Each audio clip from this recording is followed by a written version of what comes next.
Hai Lur, selamat datang di Pendongeng Film. Kali ini Pendongeng Film akan membahas film horor Thailand tahun 2012 yang berjudul 3AM.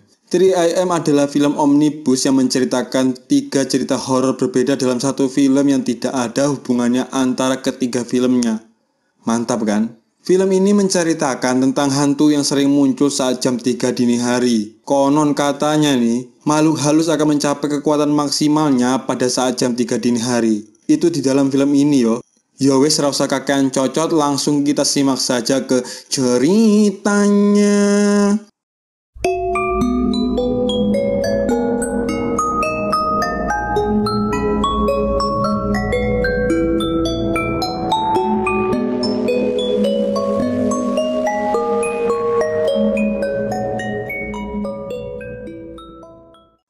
Film pertama berjudul Wig rambut loh, uduh.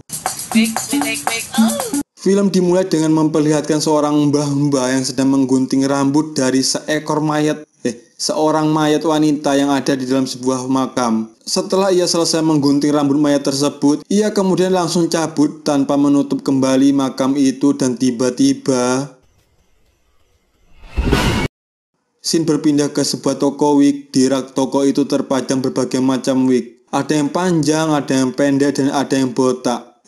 Gimana wig botak? Terlihat di sana seorang wanita sedang merapikan wig di toko tersebut yang ternyata itu adalah toko usaha dari sebuah keluarga. Dan pada malam itu toko dijaga oleh 2 saudari dan 1 karyawan wanita yang bernama Song. Kedua orang tuanya tidak ada di sana karena sedang bepergian keluar dan baru akan kembali ke rumah keesokan harinya. Kedua saudari ini adalah Mei, si adik yang patuh dan rajin, dengan kakaknya Min yang egois dan tidak mau tahu tentang bisnis keluarganya. Yang dia tahu cuma mangan, turu, ya itulah. Dia ini cuma tahu foya-foya saja ya. Bahkan Min memaksa meminta oleh-oleh ke ayahnya padahal barang yang dia minta itu tidak ada. Hubungan persaudaraan mereka ini tidak harmonis, sampai datanglah seorang wanita yang menjadi penyuplai rambut untuk bahan wig dan menjual rambut yang begitu indah ke Mei. Namun Mei tidak menyadari bahwa rambut itu adalah rambut dari mayat tadi. Ketika wanita itu menunggu bayaran dari wignya, dia melihat berita di koran bahwa pria tua yang menggunting rambut mayat wanita tadi telah koit. Dia menabrak pohon dan lehernya itu patah. Ini sudah pasti kelakuan. Scene berganti ke Mei yang sedang merapikan rambut yang baru dibelinya tadi. Lalu dari belakang ada tangan yang menghampirinya. Namun ketika Mei menoleh, dia nggak lihat apa-apa. Karena sudah larut malam, Song, karyawan toko tersebut, pamit pulang dan Min juga pergi untuk bertemu dengan gengnya. Jam sudah menunjukkan pukul 8 malam dan Mei hanya seorang diri di tengah patung-patung yang memakai wig. Serius, aku kalau di posisi Mei ini nggak berani, cok. Mei yang terlihat lelah berada di kamar mandi dan mencoba minum obat. Mungkin obat sakit kepala ya, karena terlihat Mei sedang memijit-mijit kepalanya. Ya masa sakit kepala minum Kiranti? Aneh-aneh aja lur.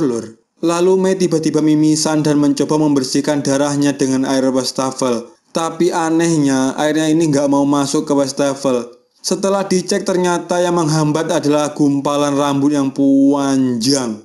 Dan tak lama kemudian muncul tangan serem berair mau menggerayai Mei.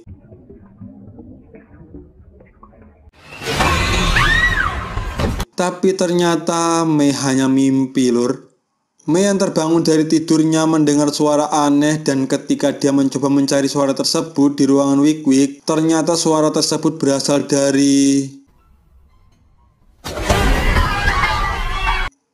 teman-temannya Min lur. Mereka memutuskan untuk berpesta di toko wig tersebut sedangkan Mei mulai menutup toko wignya. Lalu Min dan teman-temannya membuat lelucon yang berlebihan. Lin yang salah satu teman ngondeknya Min ini mengambil wig punya mayat wanita tersebut dan menjadikannya barang candaan dengan teman-temannya. Mei kemudian marah dan menyuruh mereka untuk mengembalikan wig tersebut. Minnya tidak terima nih dan ia meminta barang-barang Min yang dipakai Mei untuk dikembalikan. Baju, tas, boneka, sempak, apalagi ya, dan yang lainnya lah pokoknya. Padahal hal itu dikarenakan Mei tidak pernah meminta barang-barang ke orang tuanya dan Mei terpaksa menggunakan baju bekas Min karena dia tidak punya baju lagi. Waduh, kok sedih aku lur. Kok ada wanita legowo kayak gini nih.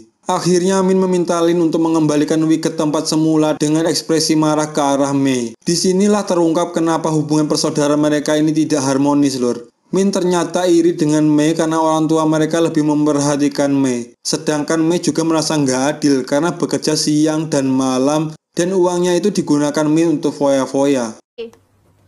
พ่อแม่รักแกพี่อยากได้อะไรอ่ะพ่อแม่ก็ให้พี่หมด Lalu tanpa terasa waktu sudah menunjukkan jam 3 dini hari. Saat Lin ingin mengembalikan Wick tadi ke bawah, ia merasa ada yang aneh. Tiba-tiba saja dari Wick itu ada tangan yang meremas matanya.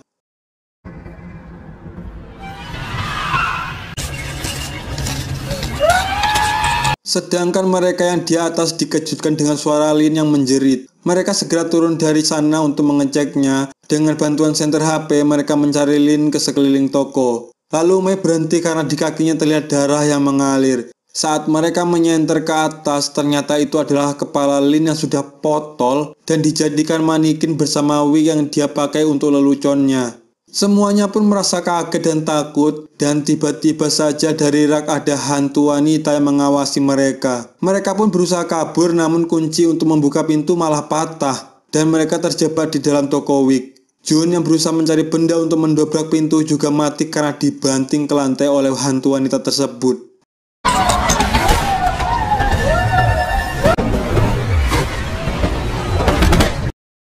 Dan Pon juga mati tertancap paku yang digunakan untuk merapikan wig. Lalu seketika Mei mendapatkan penampakan bagaimana wanita itu bisa mati, yang ternyata dia ditenggelamkan dengan paksa, Lur. Dan itulah yang membuat hantu tersebut berkulit pucat, biru, dan berair. Namun sayangnya Mei adalah mangsa berikutnya oleh sang hantu wanita itu. Mei dikurung dalam alat penghangat rambut sampai akhirnya alat tersebut meledak. Dan Min yang berusaha membantu terkena ledakan hingga pingsan.